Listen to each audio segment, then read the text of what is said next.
안녕하세요, 루이스 클럽입니다. C.S. 루이스의 기적 읽기 8번째 영상인데요. 이번 영상을 통해서 제3장 자연주의의 근본 난점, 이 부분을 마무리 짓도록 하겠습니다. C.S. 루이스가 이 장을 통해서 자연주의가 제공하는 우리가 하고 있는 이성적 추론이 타당성을 가질 수 있다는 그런 설명은 처음부터 불가능하고, 또 실제로 그런 시도가 있다고 할지라도 전혀 그런 설명을 제공해 주지 못한다는 그런 한계점이 있다는 이야기를 하고 있는데요. 정말 어떤 면에서 그런 건지 이번 영상을 통해서 살펴보고 또 마무리 짓도록 하겠습니다. 책의 페이지로는 44페이지 중간쯤부터 읽어가면서 나누어 가도록 하겠습니다. 자연주의자가 이렇게 말할 수 있습니다. 글쎄요, 우리는 자연 선택이 어떻게 이성적 사고에 아직 미치지 않은 정신행위를 진리에 도달하는 추론으로 바꿔놓을 수 있는지는 아직은 정확히 알지 못합니다. 그러나 이런 일이 실제 일어난다는 것만큼은 확실히 알고 있습니다. 왜냐하면 자연 선택은 유용한 행위를 보존시키고 증가시키게끔 되어 있기 때문입니다. 그리고 우리의 추론 습관이 유용하다는 사실을 알고 있습니다. 그리고 유용한 것이라면 당연히 진리에 도달하는 것일 수밖에 없습니다. 지금 C.S. 루이스가 이야기하듯이 자연주의자들이 제공하는 굉장히 겸손하면서도 일종의 절망적인 형태의 어떻게 우리의 사고 행위가 진리에 도달하는 추론으로 바뀌어 갈 수 있는지, 그 정당성에 대해서 이야기를 하고 있는데요. 이런 거죠. 자연 선택이라는 것이 유용한 행위를 남겨놓게 되는 그런 과정이기 때문에 우리의 이성적인 그런 추론 행위가 남아있다는 것은 분명히 유용하다는 뜻이고, 그 유용하다는 것은 반드시 진리에 도달하게 되어 있다라고 우리가 결론 지을 수 있다는 거죠. 그러나 지금 우리가 무엇을 하고 있는지 기억하십시오. 우리는 추론 자체를 문제 삼고 있는 중입니다. 자연주의자는 우리가 추론이라고 생각하는 것에 대해 그것은 전혀 진정한 의미의 통찰이 아니라는 취지의 설명을 제시했었습니다. 우리나 그나 자신의 생각에 확신을 갖고 싶어 합니다. 그런데 알고 보니 그의 확신은 또 하나의 추론, 만약 유용한 것이라면 옳은 것이다 라는 그런 추론에 불과하다는 사실이 밝혀진 것입니다. 마치 이 추론은 그의 진화론적인 설명을 받아들인다 해도 나머지 다른 모든 것과는 달리 의심의 여지가 있을 수 없는 양 말입니다. 지금 이 부분에서 C.S. 루이스가 지적하려는 것이 굉장히 중요하다고 보여지는데요. 즉 C.S. 루이스는 추론의 타당성을 뒷받침하기 위해서는 통찰이라는 자연주의자들이 보기에는 굉장히 초자연적인 어떤 그런 요소를 배제하고서는 추론의 타당성을 줄 수가 없다라고 이야기했었는데, 자연주의자들은 그렇지 않다고 지금 이야기하는 거죠. 즉 굉장히 자연스러운 현상인 자연 선택이라는 과정을 통해서 추론이라는 것이 지금 우리에게 남아 있다는 것은 자연 선택의 과정을 통해서 유용한 것으로서 남아 있는 것이기 때문에 결국 유용한 것은 옳은 것으로 드러날 것이다 라고 지금 주장을 하고 있는 거죠. 근데 그것에 대해서 C.S. 루이스가 이야기하기를 지금 우리가 이야기하고 있는 것은 그 추론의 정당성이다. 근데 자연주의자들은 자신들이 이야기하는 그 주장을 유용한 것은 정당한 것이다, 유용한 것은 옳은 것이다 라는 어떤 그 추론을 가지고 뒷받침하려고 있기 때문에, 이것은 마치 지금 하고 있는 추론을 제외한 모든 다른 추론들은 사실 통찰력이 필요 없는 그런 자연주의로 자연 선택으로 다 설명할 수 있고, 이것만은 그 모든 것에 예외적으로 그것이 옳다는 것을 뒷받침해주는 그런 종류의 추론이다 라고 이야기하는 그것과 똑같은 상황이다 라고 이야기하고 있습니다. 그러나 우리의 이성적 추론 행위의 가치가 의심받고 있는 상황에서는 그것의 가치를 이성적 추론을 통해 세우려고 시도할 수는 없습니다. 앞서 말씀드린 대로 증거가 없다는 증거가 말이 안 된다면 증거가 있다는 증거도 마찬가지로 말이 안 됩니다. 이성은 우리의 출발점이기 때문에 이성을 공격하는 일이나 방어하는 일 모두 무의미합니다. 그렇죠. 지금 C.S. 루이스가 앞에서 방금 했던 자신의 주장을 다시 한번 정리해서 이야기하고 있는데요. 이성적 추론의 타당성 자체를 논하고 있는 상황에서 그것을 이성적 추론으로 뒷받침하려고 하는 것은 아무 의미가 없다는 거죠. 증거가 없다는 증거가 말이 안 된다고 앞에서 이야기했었는데 여기서 증거라기보다는 아마 프루프라는 증명이라는 것을 오역되지 않았나 싶은데요. 즉 증명이라는 것은 없다는 증명이 말이 안 되는 거죠. 증명이라는 것은 없다라는 것을 증명으로 뒷받침한다는 것은 말이 안 되듯이 증명이라는 것이 있다라는 것도 증명으로 뒷받침하려고 하는 것, 그것은 말이 안 되는 상황이다. 즉 추론이라는 것이 타당하다는 그 추론의 타당성을 추론으로 뒷받침하려고 하는 그런 자연주의자들의 노력은 그 자체로 말이 안 된다.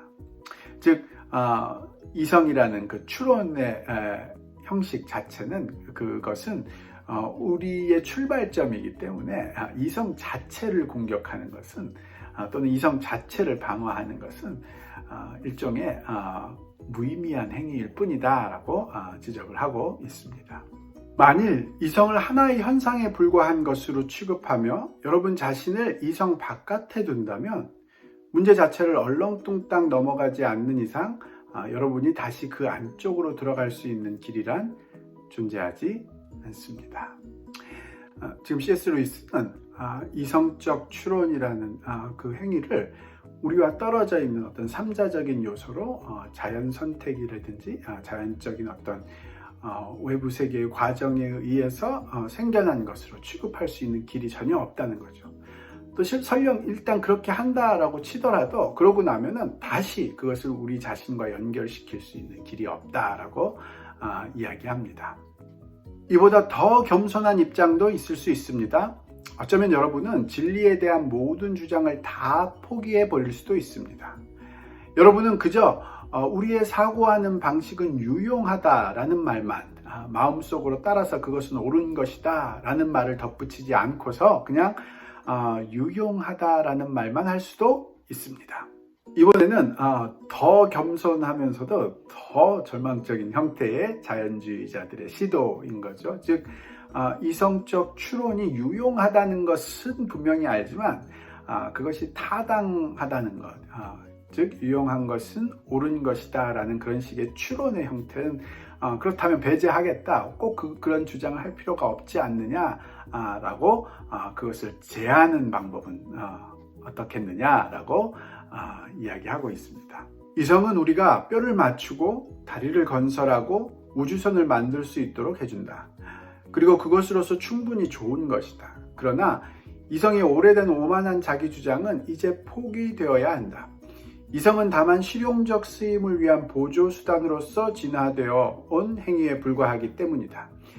이것이 바로 이성을 단순히 실용적인 일에 사용할 때는 별 문제가 없는 반면 사변으로 치솟아서 실제에 대한 일반적인 관점을 얻고자 시도할 때는 철학자들의 끊임없고 쓸모없는 말싸움에 지나지 않는 논쟁만을 얻게 되는 이유이다.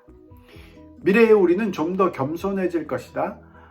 그런 것들 전부와 결별하게 될 것이다. 신학이니 존재론이니 형이상학이니 하는 것은 더 이상 존재하지 않게 될 것이다. 지금 자연주의자들이 이성적 추론의 타당성 자체를 포기하고 유용성만 주장하는 그런 상황을 좀 더 멋있게 표현한 건데요.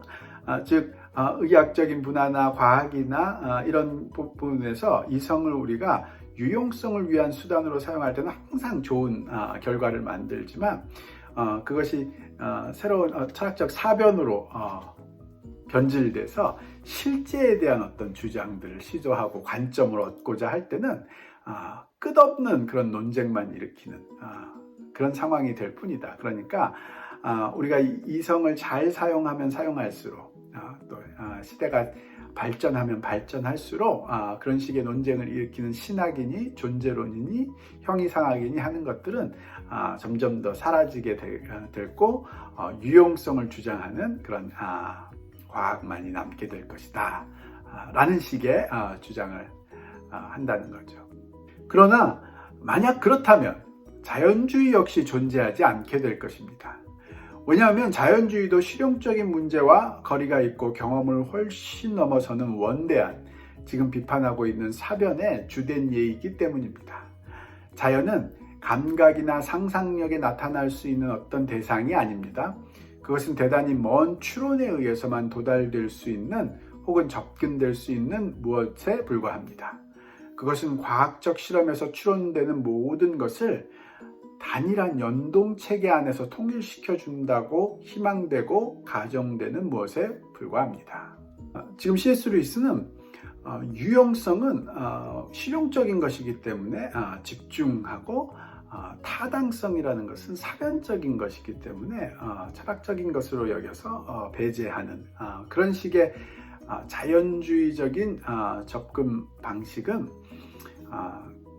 일면 끌리는 면이 있는 듯 보이기도 하지만 잘 살펴보면 그 원리에 의해서 자연주의라는 그 자체도 배제되어야만 한다는 것, 그것을 놓쳐서는 안 된다고 이야기합니다. 즉 자연주의라는 생각, 자연 이외에는 아무것도 존재하지 않는다라는 그 생각도 정확하게 사변주의적인 그런 접근에서 나온 것이고, 또 자연이라는 말 자체, 그것도 사실 우리가 만지고 경험하는 그런 우리 주변에 있는 당연한 것이 아니라 사변적인 생각을 거듭해서 우리가 과학적인 방법으로 추론되는 어떤 사실들이 결국은 다 하나로 엮여서 하나의 연동체계 안에서 통일적으로 움직이고 있다라는 생각을 뒷받침해주는 그런 사변적인 요소로 나온 것이다는 그 점도 우리가 기억해내야 된다라고 이야기합니다. 즉 자연주의자들의 이런 식의 주장, 유용성은 갖고 타당성은 포기하자는 이런 식의 주장은 자기 부정의 요소밖에는 되지 않는다라는 것을 정확하게 지적하고 있습니다. 그런데 자연주의자는 이 정도 주장에 만족하지 않고 더 나아가 전면적인 부정적 단언까지 내립니다. 즉 자연 외에는 아무것도 존재하지 않는다라고 주장합니다. 그러나 이는 분명 인간이 자신의 이성을 사변적으로 사용하기 시작한 이래 행한 실용적 목적이나 경험이나 가능한 모든 입증으로부터 가장 멀리 떨어진 주장입니다. 위에 제시된 관점으로 보자면 이성을 그런 식으로 사용하려는 것 자체가 이미 남용이며 실용적 기능에 대한 오용이자 모든 과격한 몽상이 생겨나는 원천입니다. 이 관점에서는 유실론자의 입장도 자연주의자의 입장 못지않게 과격한 몽상일 수밖에 없습니다. 그러나 거의 그럴 뿐입니다. 왜냐하면 유실론은 그렇게 무모하고 거창한 부정적 진술을 내리지는 않기 때문입니다. 그러나 유실론자는 그런 관점을 인정할 필요가 없으며 실제로 인정하지 않습니다. 왜냐하면 유실론자는 이성이 생물학적으로 유용한 것만을 선택하는 어떤 선택 과정에 의해 형성된 비교적 최근의 발전이라는 견해에 묶여 있지 않기 때문입니다. 그렇죠. 지금 C.S. 루이스가 물론 자연주의자들의 입장에서 보면 유실론자, 즉 초자연주의자들의 주장도 과격한 몽상이라고 이야기할 수 있다는 것 충분히 인정을 하고 있습니다. 그렇지만 자연주의자들이 이야기하고 있는 것처럼 자연 위에는 아무것도 존재하지 않는다라는 식의 무모하고 거창한 그런 부정적인 진술을 할 만큼 그렇게 과격하지는 않다라는 면도 지적하고 있고요. 그런 면에서 사실은 유실론이라는 것, 즉 초자연주의 자체는 그런 식의 과격성을 드러낼 이유조차 느끼지 못하고 있다고 생각합니다. 왜냐하면 이성이라는 것, 즉 이성적 추론을 할 수 있는 능력이 자연주의자들 입장에서는 자연의 진화 과정에서 우연히 생겨난, 나중에 생겨난 것이기 때문에 원래는 없었다라는 그런 식의 이야기들을 해야 될 수밖에 없지만, 초자연주의자들 입장, 즉 유실론자들의 입장에서는 그런 식의 이성들이 원래 있었던 것이다 라고 생각하는 게 너무나 자연스러운 그런 부분이 있기 때문에 전혀 과격한 그런 식의 주장들을 할 필요성을 못 느끼는 면이 있다라고 이야기합니다. 유실론자는 이성, 하나님의 이성이 자연보다 더 오래된 것이며 거기서 자연의 질서정연함이 비로소 우리는 자연을 알 수 있는 것인데 비롯되었다고 여깁니다. 그에게는 인간 정신의 알매 행위는 신적 이성의 조명을 받아서 일어나는 것입니다. 즉 인간 정신은 자연이라는 그 거대한 이성과 무관한 인과관계 구조로부터 필요한 정도만큼 해방되어 있는 것입니다. 거기로부터 자유로운 그것은 알매 대상인 진리에 의해 결정됩니다. 그리고 이러한 해방에 이르기까지 자연 속에서 일어났던 그 예비적 과정들은 만일 그런 과정들이 있었다면 그렇게 되도록 애초부터 계획된 것입니다. 지금 C.S. 루이스의 관점에서는 유실론, 즉 초자연주의자가 이성의 타당성을 설명하는 것은 굉장히 자연스럽고 쉬운 면이 있다는 거죠. 즉 이성이라는 것은 하나님의 이성에서부터 비롯된 것이고, 인간이 그런 이성적인 능력이 있다는 것은 그런 신적 이성의 조명을 받아서 우리가 그런 능력을 같이 공유하고 있는 것이다. 즉 C.S. 루이스가 이야기하는 이성적 추론의 타당성으로 유일한 그 통찰의 능력이라는 것은 사실 신적 이성의 조명을 인간이 같이 누리는 그런 과정이다 라고 볼 수 있다는 거죠. 물론 자연이라는 즉 존재하는 것들이 인과관계로 묶여서 하나로 연동되어 있는 그런 자연계가 신적 이성으로부터 만들어질 수가 있겠지만, 그 속에서 그 자연의 과정들 속에서 생겨난 인간과 인간 이성은 처음부터 그런 신적 이성이, 즉 하나님이 계획했던 그런 과정을 따라서 생겨났다라고 보면 전혀 문제가 없는 그런 자연스러운 설명이 될 수 있다라고 C.S. 루이스는 보고 있습니다. 이러한 알매 행위, 어떤 것이 과거에 어떠했다는 것을 기억하는 행위가 아니라 그것은 언제나 또 가능한 어느 세계에서나 그럴 수밖에 없다는 것을 깨닫는 행위를 초자연적이라고 말하는 것은 우리의 일상적 언어 관습에는 다소 폭력을 가하는 일일 것입니다. 그러나 여기서 초자연적이라는 말은 으스스하다거나 선동적이거나 무슨 종교적 의미에서 영적이라는 의미는 아닙니다. 이는 다만 이 행위는 잘 들어맞지 않는다라는 의미일 뿐입니다. C.S. 루이스가 이야기하는데도 이런 알매 행위, 이성적 추론의 행위를 과거의 경험들에 의해서 그 경험들을 기억해내는 행위가 아니라 언제나 어떤 세계에서나 그럴 수밖에 없는 어떤 보편적인 상황을 깨닫는 행위다라는 그런 의미로 그 이성적인 추론은 초자연적인 것이다 라고 우리가 말한다면, 그것은 일종의 우리가 늘 사용하는 일상적인 언어 관습에는 굉장히 이상한, 여기는 폭력을 가하는 일이라는 표현을 썼는데요. 그런 면이 있다는 것을 C.S. 루이스도 충분히 인정한다는 거죠. 그렇지만 그런 느낌을 누그러뜨리는 방법이 있는데, 그것은 초자연적이라는 말을 으스스하다거나 선동적이라거나 굉장히 무슨 종교적 의미의 어떤 굉장히 한 깊은 영적인 그런 면으로 바라보지 않고 단지 자연계라는 하나의 연동체계로 돌아가는 그 자연계와 딱 들어맞지 않는다라는 면으로 초자연이라는 의미로 받아들인다면 충분히 자연스럽게 받아들일 수 있는 면이 있다라고 이야기하고 있습니다. 즉, 이 행위는 만일 그것이 스스로 주장하는 바대로라면 그렇지 않다면 인간의 모든 사고는 불신될 수밖에 없는데 단순히 자연이라는 그 생각 없는 사건들의 전체 체계가 어떤 특정 장소와 시간에서 자신을 드러내는 것이라고 볼 수 없다는 것입니다. 알매 행위는 그 자신이 아는 대상에 의해 결정될 수 있을 만큼 그 우주적 사슬로부터 충분히 자유로운 것일 수밖에 없습니다. 지금 같은 설명을 또 다른 면으로 계속하고 있는데요.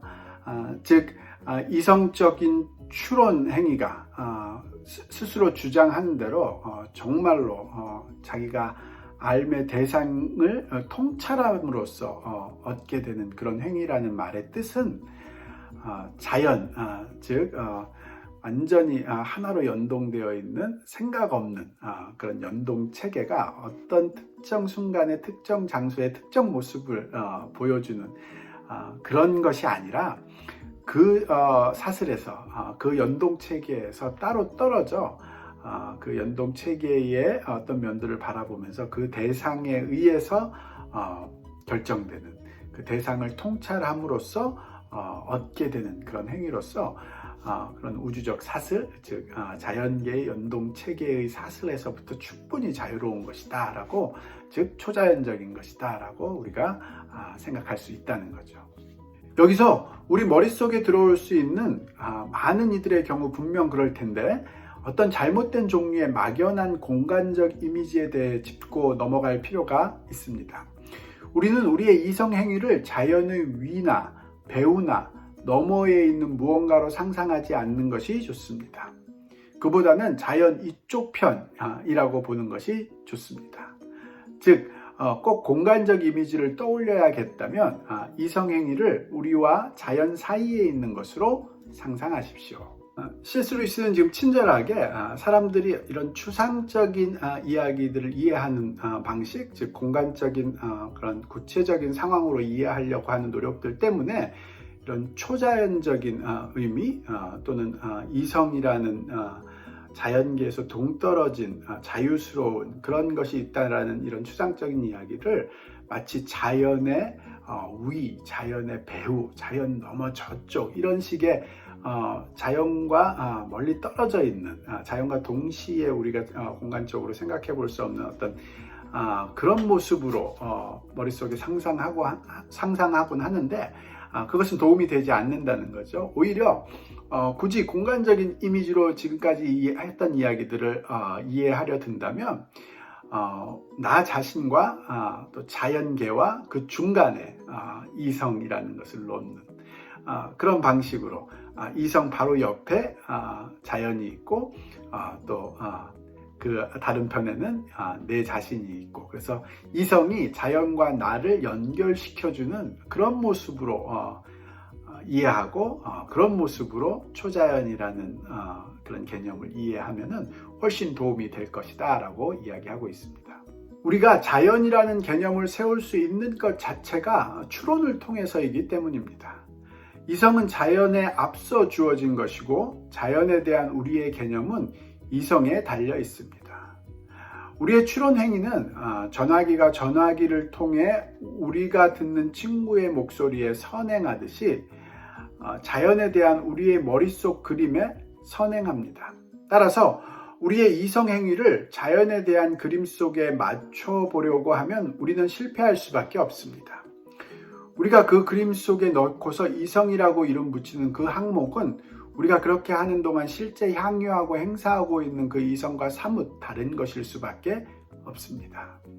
즉 C.S. 루이스는 지금 이성을 자연과 우리 자신 사이에서 연결해주는 매개체로 그렇게 이해하는 것이 굉장히 타당하다고 이야기하는데요.